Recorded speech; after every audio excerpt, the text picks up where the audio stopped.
हे friends, कैसे हैं आप लोग। उम्मीद करती हूँ आप सब ठीक होंगे एंड एंजॉय कर रहे होंगे। तो मैं आज आप लोगों के लिए एक न्यू स्टोरी लेकर आई हूँ। इस स्टोरी को लिखते टाइम पता नहीं क्यों मेरे अंदर कुछ अजब सी फीलिंग चल रही थी।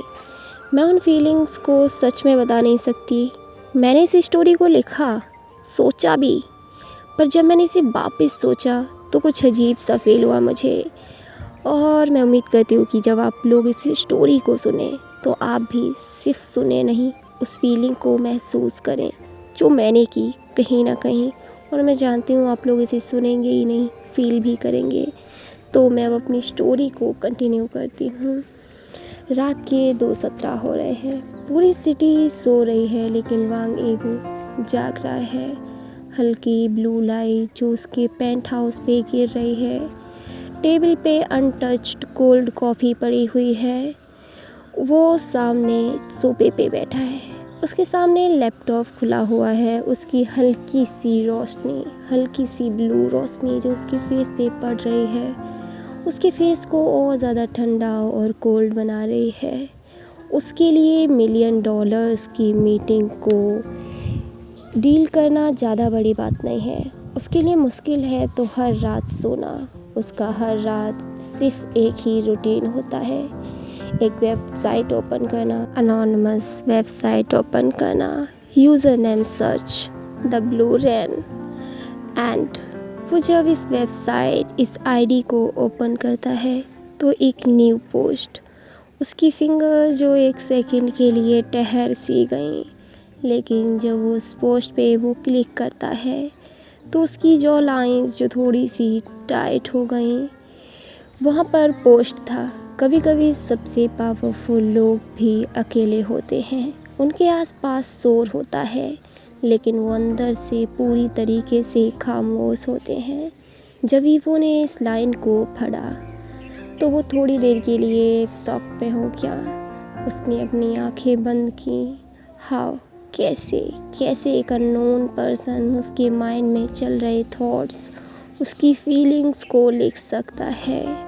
ईवो जो उसे थोड़ा सा स्क्रॉल करता है तो नीचे लिखा हुआ था, अगर तुम इसे पढ़ रहे हो तो तुम भी उन्हीं लोगों में से हो जो लोगों को दिखाता है कि उसे किसी की ज़रूरत नहीं। वो स्ट्रॉन्ग है बट वो अंदर से किसी को ढूंढता है, किसी के प्यार को। एंड वो जब इसे पढ़ता है तो स्क्रीन हल्की सी ब्लर होने लगती है।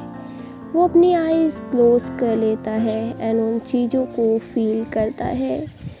वो ऐसा ही करता है, उसकी लाइफ का ये रूटीन बन चुका है। उसके लिए सोना हर रात मुश्किल होता है। वो हर रात एक ही टाइम पे वेट करता है उस अननोन पर्सन का, जिसके पोस्ट कहीं ना कहीं उसे, उसकी फीलिंग्स को उसे बताते हैं, उन्हें जाहिर करते हैं। वो ये एडमिट नहीं कर सकता कि वो इसका फ़ैन है। वो कभी भी लाइक नहीं करता, कभी कमेंट नहीं करता। वो बस साइलेंटली रीड करता है, जैसे कोई कन्फेशन हो, जैसे कोई कन्फेशन सिर्फ उसके लिए हो। अब हम सिटी के दूसरी तरफ देखते हैं। सिटी के दूसरी तरफ एक छोटे से अपार्टमेंट के बालकनी में सौजान बैठा हुआ है। उसके सामने लैपटॉप ओपन है जिस पे अभी अभी अपडेट हुई एक पोस्ट की नोटिफिकेशन आ रही है। उसके हाथ में नोटबुक है और फेस पे हल्की सी स्माइल, जो कि जब कोई नहीं होता, कोई उसे देख नहीं रहा होता, तब वाली स्माइल। वो हल्का सा स्माइल करता है और बोलता है, तुम आज फिर नहीं सो पाए ना। उसे हमेशा लगता है जैसे कोई पर्सन है जो सिर्फ उसकी पोस्ट रीड करता है। वो पोस्ट भी सिर्फ एक इंसान के लिए करता है और उसका दिल हमेशा कहता है कि एक पर्सन किसी कोने में सिर्फ उसकी पोस्ट रीड करने के लिए जाग रहा है। ये बॉन्डिंग अजीब है ना, जहाँ वो दोनों एक दूसरे को नहीं जानते लेकिन वो एक दूसरे के लिए ही वो सारी चीज़ें कर रहे हैं, उन पोस्ट को अपलोड कर रहे हैं। ईवो जो उस अननोन पर्सन की पोस्ट को खुद से रिलेट करता है। जान जो उस अननोन पर्सन को जानता नहीं है लेकिन वो फिर भी अपलोड करता है। उसे लगता है कि वो उसे पढ़ रहा है, उसकी चैट्स, उसके मैसेजेस जो कहीं ना कहीं उसे उसकी लाइफ को जीने की हिम्मत देते हैं। तो अब हम नेक्स्ट मॉर्निंग देखते हैं। कॉर्पोरेट बिल्डिंग के सामने लॉबी में लिफ्ट ओपन होती है। एक पर्सन एंटर करता है। ये पर्सन ईबो है। उसकी नज़र उसके सामने खड़े हुए एक पर्सन पे पड़ती है। उसने ब्लू कलर का पैंट, वाइट कलर की शर्ट पहनी हुई है। वो उसमें बहुत ब्यूटीफुल लग रहा है, लेकिन स्टिल ईबो का फेस जो पूरी तरीके से कोल्ड है। वो पर्सन कोई और नहीं, जान है। वो अपने सेक्रेटरी से पूछता है, ये पर्सन कौन है? ये न्यू क्रिएटर है, सौजान। ओके, जा, ईबो हल्के से बोलता है। अब हम मीटिंग रूम का सीन देखते हैं। फ्रेंड्स, अगर आप लोगों को नॉइसेस आ रही हैं तो प्लीज़ इग्नोर करना। मैं उन नॉइसेस का कुछ नहीं कर सकती। मैंने बताया था ना, मैं विलेज में हूँ। मैं मॉर्निंग से रिकॉर्डिंग करने का ट्राई कर रही हूँ। कई बार रिकॉर्ड की हुई वीडियो डिलीट की है, फिर रिकॉर्ड की है, क्योंकि नॉइसेस काफ़ी ज़्यादा हैं। लेकिन वीडियो रिकॉर्ड करना भी इम्पोर्टेंट है, और मैं सबसे तो नहीं कह सकती कि प्लीज़ शांत हो जाइए, मुझे रिकॉर्डिंग करनी है। तो प्लीज़ आप उन्हें इग्नोर करना, केवल स्टोरी पे फोकस करना, इन स्टोरी को एंजॉय करना। तो अब मैं आपको वो नहीं करती और स्टोरी को कंटिन्यू करती हूँ। मीटिंग रूम में सौजान अपनी प्रेजेंटेशन को एक्सप्लेन कर रहा है। उसकी वॉइस काफ़ी सॉफ्ट है, वर्ड्स चूज़ किए गए हैं। एंड वो जब बीच बीच में रुकता है तो उसकी लेफ़्ट आइज़ पहले ब्लिंक करती है। ईवो की हार्ट बीट मानो एक सेकंड के लिए मिस कर गई हो। प्रोजेक्टर जो चल रहा है, सारे लोग जान की एक्सप्लेनेशन पे ध्यान दे रहे हैं, लेकिन ईवो जिसका ध्यान सिर्फ एक लाइन पे है। कभी कभी प्रोडक्ट को इम्पोर्टेंट एंड पावरफुल दिखाने के लिए उसकी वैल्यू कम करनी पड़ती है। एक्सेप्ट वही लाइन, ब्लू रैन वाली। ईवो जब इसे सुनता है तो उसकी जॉ लाइन थोड़ी सी टाइट हो जाती है। थोड़ी देर में मीटिंग ख़त्म होती है एंड सारे लोग रूम से बाहर चले जाते हैं।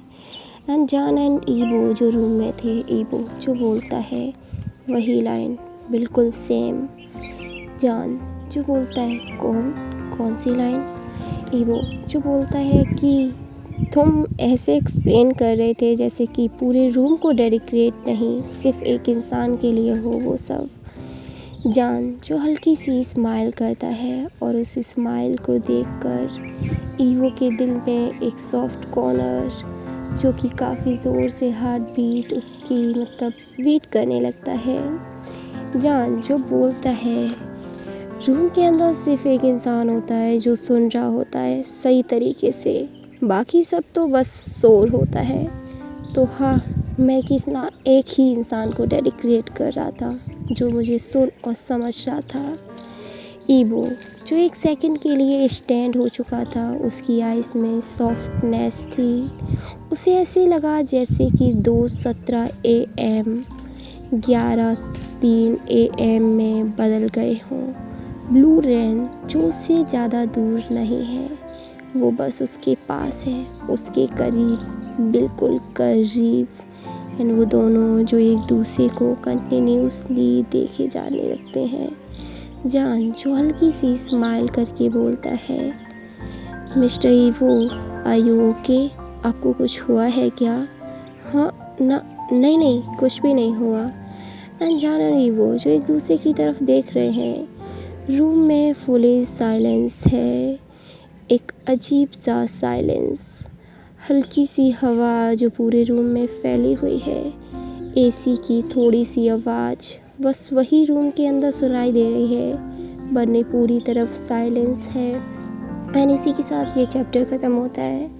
गाइस, मैं इस चैप्टर को ज़्यादा लॉन्ग नहीं कर सकती क्योंकि नॉइसेस काफ़ी ज़्यादा बढ़ रही हैं। यहाँ पे एक आंटी हैं, वो काफ़ी ज़्यादा गुस्से में है एंड वो अपनी डॉटर पे काफ़ी ज़्यादा गुस्सा हो रही है क्योंकि वो मॉर्निंग से अकेले काम कर रही हैं, और वो अपनी डॉटर को टेरेस पे खड़े होकर काफ़ी ज़्यादा डांट रही हैं। और उनके डांटने की आवाज़ वीडियो में भी कई बार बीच में आई होगी। तो मैं स्टोरी को और ज़्यादा लॉन्ग नहीं कर सकती, वरना मेरी वॉइस से ज़्यादा उनके डांटने की वॉइसेस आपको सुनाई देंगी। एनीवे, किसी की प्राइवेट चीज़ें इस तरीके से मुझे नहीं बतानी चाहिए, पर सच में ये फ़नी है। तो मैं और ज़्यादा वो नहीं करती हूँ एंड इस स्टोरी को यहीं ख़त्म करती हूँ।